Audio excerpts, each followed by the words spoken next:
অনেক প্রতিকূল অবস্থা আছে। দেখেন মায়েদের কি জ্বালা, দাঁড়াইলি কেন দোষ, বসলি কেন দোষ, কাইতেলি কেন দোষ, সোজাইলি কেন দোষ। এইলাম মাতৃজাতি। একটু লবণ আসতে, একটু লবণ কম হয়ে গেলে আর বাবার স্টার জলসার জি বাংলা আর দেও না চোখে কিছু। কিন্তু এতদিন ভালো যে রান্না করে খাইলো এই যে একবার বলবে না, যদি একদিন ভুলেছে এইটা টোটালি বলবে। কি জ্বালা চিন্তা করেন। এত প্রতিকূল অবস্থা থেকে আপনারা এখানে আসেন, এই জন্য আপনাদের চরণে কোটি কোটি ধন্যবাদ জানাই। ও মা আপনারা ভগবতী বুঝছেন মাগো, এই মেয়েদেরকে ভগবতী না গেলে কোনো সাধুগিরি চলবে না মা। একেবারে শেষ দি গ্রেট, আপনারা যে জীবন্ত জ্বলন্ত ভগবতী বুঝছেন। আর যারা এটাকে রমণী ভাবে তাদের মতো পুরা কবলিকা বিশ্ব সম্পর্ক নাই, তা অনিবার্য পতন হবে। যত অসুর হয়েছে তারা কিন্তু নারী ভোগী। তার মধ্যে যায় হিরণ্যকশিপু হিরণ্যক্ষ লক্ষ লক্ষ দৈর্ঘ্যে নিয়ে এসছে, তাই না? এই যে রাবণ অলাখা নারী সঙ্গে তার সম্পর্ক ছিল। প্রতিটি অসুরই এরকম এই কাজটি করে।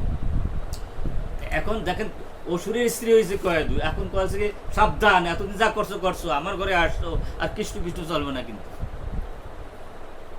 আর এত ভালোবাসাবাসী ভগবানের সাথে হয়ে গেল কয়েদু, কয়েদু কিন্তু বলতে পারো না। এই জন্য তো তার গর্বে প্রহ্লাদ হয়। প্রহ্লাদ কি এমনি আসেনি? প্রহ্লাদ এমনি আসে না বুঝছেন। ওইভাবে ভগবানকে ভালো না বাসলে প্রহ্লাদ তো ভগবানের একটা রূপ, ভগবানের অন্য রূপে আসছে ভক্ত হইয়া। নলে এত ইয়ে পারে, এই পাওয়ার কি চারটিখানি কথাবার্তা নাকি? এ করছে ও তো হাজার হাজার এই কিলো রুম ছিল, একটা একেবারে একটা ইয়ে মানে কি বলবো মন্ত্র, মানে যেখানে সহজে কেউ যায় না।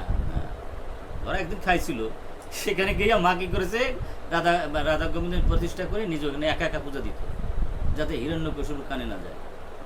মানে যেমন বাতাসও না জানতে পারে সেইভাবে গোপনে গোপনে ভগবানের সেবা দিত কয়েকদিন। তার গর্বে প্রহ্লাদ হবে না আর আরেকজনের গর্বে। মা যদি একটু ভালো না হয় এভাবে আসতে পারে তো মা যে যত প্রতিকূল অবস্থায় ভজন করবেন ভগবানের কাছাকাছি সে চলে যাবেন। দেখুন ঘটনা কি, যে প্রহ্লাদ আসছে পেটের ভিতরে, তাই না? ভগবান তো সবাই জানে, ভগবান জানেন এমন কিছু আছে? ভগবানের শুদ্ধ বস্তু নারদরে পাঠাই দিল, রাখে কৃষ্ণ মারে কে, মারে কৃষ্ণ রাখে। যদি কৃষ্ণ রক্ষা করে কেউ বাবারও সাধ্য নাই, মারে। বলছে এই তোরা কি করছিস, যে এই যে অসুরের সন্তান পেটের ভিতরে আছে ওটা অসুর। তখন নারদ বললেন না, ওটা মহাভাগবত, তুই তোমরা একে হত্যা করতে পারো না, আমার আশ্রমে দাও। এই জন্য যখন গর্ভের সন্তান আসে মা, তখন ভগবানের কথা শোনাতে হয়, কৃষ্ণের কথা শোনাতে হয়। এবং কি করলো দেখেন কি কাণ্ড, কি কয়াদু তো মা হয়তো ঘুমাই পড়তো, পেট সন্তান, কিন্তু এই ভাগবত কথা ওই পেটে বসে প্রহ্লাদ মহারাজ শুনতে শুনতে মহাভাগবত হয়ে গেছে। এবং দেখেন আমরা তো অনেক সময় গুরু চেতাচাতি করি, গুরুর সাথে দেখা হয় না। সারা জীবনে একবারও কিন্তু প্রহ্লাদের সাথে ডাইরেক্ট দেখা হয় না, কিন্তু তার গুরুদেব হচ্ছে ভাগবত গুরু হচ্ছে নারদ মুনি। গুরুর সাথে যে তেল মাখতে হবে, পা ডলতে হবে এমন কিছু না, কিন্তু গুরুর বাক্য মানলেই সর্বশ্রেষ্ঠ ব্যাপার। আর বোঝা যায় আমাদের গুরুদেব তার লক্ষ লক্ষ শিষ্য, তাই না? আমরা কি সবাই তার পা ডলার সময় সুযোগ পাই পিঠের পিঠ ঘষার? কিন্তু আমরা কি করতে পারি, তার বাক্যটা পালন করতে পারি। তো মা এই প্রতিকূল যে ভজন করছেন এটা বড় মা গো। শুনুন, এই যে বলছে, এই যে আমাদের দেবরদুল্লাহ মানব জন্ম যে অসুরগুরি করার জন্য না, যদি আত্মরিন্দ্র পিছে বাঞ্ছায় ডুবে থাকে সেটা অসুর করি। দেখেন কি সুন্দর ভাগবত বলছে, হ্যাঁ বলছে কি ধর্ম সংস পুংসাম বিষাক্ষণ কথা সুজা না উৎপাদন যদি রতিম শ্রম এবহি কেবলম। চারটি বর্ণ চারটি আশ্রম যদি ঠিকঠাক মতো করি, তারপর যদি আমরা ভগবানের ভজন না করি, তাহলে আত্মঘাতী কাজ না। মা শুনুন কত চমৎকার করে বলছে, এখানে আমরা সবাই চক্ষু বুঝবো, তাই না? প্রতি মূর্তি আমার মৃত্যু হয়েছে, তাই আমরা এক মূর্তির আগে আমি কি এখন আছি? এক মুহূর্তে যা ছিলাম আমি, তা পরে এক মুহূর্তের মধ্যে আমি চেঞ্জ হয়ে গেছি না? এমনি করতে করতে আমার জীবন থেকে প্রতি মুহূর্ত ক্ষয় হয়ে যাচ্ছে না? একদিন আমরা এখান থেকে বিদায় নেবো, তাই না? এখান তো পান্থশালার প্রতীক, তাই না? তো ৮০ লক্ষ জন্মের পরে এই মানব জন্ম আমাদের দিয়েছিল কি করার জন্য? ভগবানকে ভালোবাসার জন্য। ভগবান কি সুন্দর কথা বলছে ভাগবত, আয়ু ভরিত এই পুংসাম উদান অস্ত্র যা দশই তস্য ঋতে ক্ষণ ঋত উত্তম সল বার্তায়। মাগো আমি কেন খেপছি বুঝলেন? কত ডাক্তার, কত ইঞ্জিনিয়ার, কত জজ ব্যারিস্টার বানাইছি বুঝলেন। গভর্নমেন্ট কলেজের প্রিন্সিপাল ছিলেন, শত শত ডাক্তার, শত শত ইঞ্জিনিয়ার, জজ, ব্যারিস্টার, সচিব আমার ডাইরেক্ট ছাত্র। কিন্তু আহার নিদ্রা ভয় মৈথুন এটা তো একটা কুকুরি বিড়ালে করে, তাই না? আর এই জজ সাহেব যদি 10 তলায় করে, কুকুরগুলা নিচতলার পশু, আর ওগুলো স্ট্যান্ডার্ড পশু। মানব কি স্ট্যান্ডার্ড পশু হওয়ার জন্য? মানুষ যিনি হলে মানুষ হওয়ার জন্য। মানুষ হবে তখন যদি গীতা ভাগবত জানি, নয় অসুর হয়ে যাব। গীতা মানলাম না, ভাগবত মানলাম না, বেদ মানলাম না, বেদান্ত মানলাম না, আমার মতো মাতবাড়ি করলাম, কুয়ারে ব্যাঙ্গের মতো লম্ব জম্প, তাই না? তাইলে আমি একটা অসুর হয়ে গেলাম। তো অসুরের শাস্তি হবে না? অসুরের কি বাঁচাই রাখছে ভগবান? কোন অসুর? একটা অসুর বাঁচছে, দেখুন যে একটা অসুর বাঁচতেছি না। আচ্ছা, তাহলে আমরা যারা অসুর, তাহলে তো রক্ষা নেই। তাহলে এখানে আমাদের করা উচিত কি? ভগবান বলল যে একটা ব্রহ্মাণ্ড দিলে যা না হবে তার তা বেশি হবে মুহূর্তকাল যদি আমার কথা জিজ্ঞেস শোনাই, হরে কৃষ্ণ। কারণটা কি? একটা ব্রহ্মাণ্ড দিলে মৃত্যুর সাথে কিছু লিয়ে যেতে পারবে, কিন্তু যদি মনোযোগ দিয়ে এক মুহূর্ত কথা শোনো তাহলে একটু অক্ষয় বস্তু হয়ে যাবে। শোনার মতো শুনতে, কিন্তু আমরা কি সেই ভাগ্য আছে? আমরা কান দিয়ে শুনি ঠিকই, কিন্তু মনে মনে ঘরের কথা, বাড়ির কথা, রান্নার কথা, তরকারির কথা, স্বামীর কথা, অঙ্গকের কথা, তোমার কথা মনে পড়ে। এটা দোষের কিছু না, প্রথম অবস্থাটা হবেই। প্রথম সাথে ধুয়ে বসে দেওয়া যাবে না, কিন্তু এগুলো যদি ভেনিশ করিয়া শুধু ভগবানের কথা মনে করতে পারতাম, এক মুহূর্তেই ভগবান এসে আমার বই করে নিয়ে যেত, হরে কৃষ্ণ।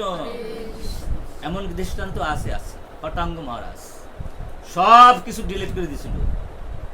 সে এমন যোদ্ধা ছিল, তার সাথে কোনো অসুর যুদ্ধে পারে নাই, দেবতারা পারে না অসুরের সাথে। তখন ওই খটাঙ্গ মহারাজকে আয়রে নিছে।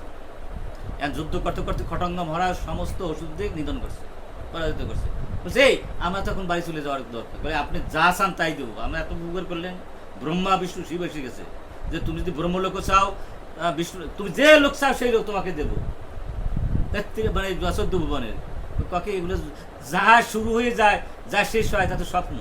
গাড়ি বাড়ি নারী মান সম্মান শুরু হবে, শেষ হয়ে যাবে না? এই ব্রহ্মাণ্ড একদিন শেষ হয়ে যাবে না? এই পৃথিবী একদিন শেষ হয়ে যাবে না? 14 ভুবন একদিন শেষ হয়ে যাবে না? লাভটা কি? ব্রহ্মলোকও শেষ হয়ে যাবে। যা শেষ হয়ে যাচ্ছে স্বপ্ন। আমার স্বপ্নের লোক দেখাচ্ছ, বুঝলেন কি? ঠেলা বোঝা যায় মাগো? আর আমরা যারা অসুর, আমরা একটু কুয়ার ব্যাগ, 2জন বাড়ি, 2জন ঘর, 1খান জমি, আর 2জন ইন্ডাস্ট্রিয়াল একটু মাদুবাড়ি করি। আর ওই খটঙ্গ মহারাজ বললো একটা ব্রহ্মাণ্ড তো তুচ্ছ জিনিস, স্বপ্নের জিনিস। যা শুরু হয়ে যায় তাতে স্বপ্ন। সংস্পর্শ ভোগা জহি, সংস্পর্শ ভোগা দুঃখ জনা এ বলতে আদি অন্ত বন্তরে শুনে আদেশ অমতে বুধু। অসুররা এই সমস্ত কিছুর পিছনে ঘুরে, তারা বুদ্ধিমান মানুষের চায় না। আমার কি নির্বোধ ভাবছো নাকি? আমি ব্রহ্মলোক লাগবো, জনলোক লাগবো, তহমলোক লাগবো, এতে সময় নিয়ে যাবে। আমার বাস্তব বস্তু চাই। বাস্তব বস্তু যে শ্রীকৃষ্ণ। একে পাওয়া যায় কি করে? একে ভালোবাসলে। না বাসলে কি ধরা দেয়? আর ভালোবাসার মতো এত সুন্দর যদি জগৎসংসার আসে, ভালোবাসাই তো বুঝি না।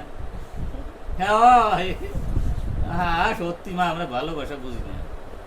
জানি না মা, ভালোবাসা কি? বাড়ির মালিক, ওই বাড়ির মালিকই বলতে হবে। ভালোবাসা জানি না, বুঝিও না। ভাজে একৃষ্ট ভালোবাসতে জানি, আর আমরা জানি না ভালোবাসতে।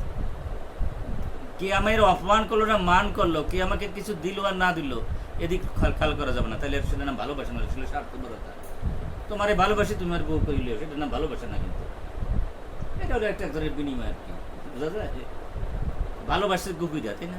হয়তো কেউ অকৃত হয়, তা কিছু চাওয়া নাই পাওয়া নাই, তোমার ভালো লাগে তাই ভালোবাসে, এর নাম ভালোবাসা। ভগবান যেমন আমাকে ভালোবাসে, ভগবান ডাকি আর না ডাকি, তাই না? ভগবান কি জল নিয়ে যায়? এই আকাশ নিয়ে গেছে একদিনও, এই বাতাস নিয়ে গেছে একদিনও। ভগবানের 14 পুরুষ যদি উদ্ধার করি, তারপরে বাতাস নেয়। এই যে শিশুপাল দন্তবাক্য, তারপরে কুম্ভকর্ণ, রাবণ, হিরণ্যকশু, হিরণ্যক্ষ কত না চেষ্টা করছে তার মারার জন্য। আচ্ছা, ভগবান 1 মিনিটে শেষ করে দিতে পারতো না? বাতাস যদি 1 মিনিট না দিত, সূর্যকে যদি 1 মিনিট না দিত, তাহলে ভগবান ওরা মরে ভূতে যেত না? শত্রুরও ভগবান দেয়, এর নাম হলে ভালোবাসা, বোঝা যায়? কে আমাকে কিছু দিল, এদিকেও আমার লক্ষ্য রাখা দরকার না। আমার জন্ম হয়েছে দেওয়ার জন্য, পাওয়ার জন্য না। যারা পাইতেছে তারা ভালোবাসা হারায়, বোঝা যায়? আর যারা দিয়ে যায় তারা ভালোবাসা পায়। হরে কৃষ্ণ, বোঝা যায় মাগো? যারা দেয় তাই যাবে ব্রহ্মচারী। ব্রহ্মচারী কোনো স্বার্থ আছে যে আসার? এ কি সম্বন্ধ প্রার্থী করবে নাকি? বা কোনো দরবার আছে এখানে? এ তো যে জিনিস পয়সায় পাওয়া যায় না, সেই অমূল্য রতন দিতে আসছে এখানে। 1000 কোটি টাকা বিক্রি করলেও আপনি কৃষ্ণ পরে পাবেন। কৃষ্ণ বললো যে একটা ব্রহ্মটা বিক্রি করে তোমার দেবো। ভগবান দেবে? ভগবান ট্যাক্স নেই। অনন্ত ব্রহ্ম তার ভিতরে যাবে, কি বিক্রি করবে? তার জিনিস তারা কি দেবেন? সাতা ও চাই ভালোবাসা। ভগবান, আমরা যেমন ভালোবাসা চাই, ভগবানও ভালোবাসা চাই। সেই ভালোবাসাটা কি? আমরা কিছু পাই আর না পাই, ভগবান কিছু দেবো কি নেব, আমরা ভগবানকে বলবো না। এটার নাম হলো ভালোবাসা। ভগবানের পিতার্থে আমাদের কর্মকাণ্ড করে রাখবো, এটার নাম ভালোবাসা। ভালোবাসা জানতে হবে। আমরা কি ভালোবাসতে জানি? ভালোবাসতে জানছে প্রহ্লাদ মহারাজ, তাই না? কি কষ্টটা পাইলো, তারপর কৃষ্ণ বলছিল, এটার নাম ভালোবাসা। তাই আপনারা যদি প্রতিকূল অনুকূলের মধ্যে থাকেন, না, যদি এই অনুষ্ঠানের পরে যদি কেউ আপনাকে একটা খারাপ কথা কয়, তাহলে ভগবান থেকে প্রাপ্ত হয়ে গেল, আপনার বোঝা যায়। প্রতিকূল প্রতিকূল প্রতিকূল প্রতিকূল সব ভজনটা খুব ভালো, বুঝছেন, অনুকূলের চেয়ে।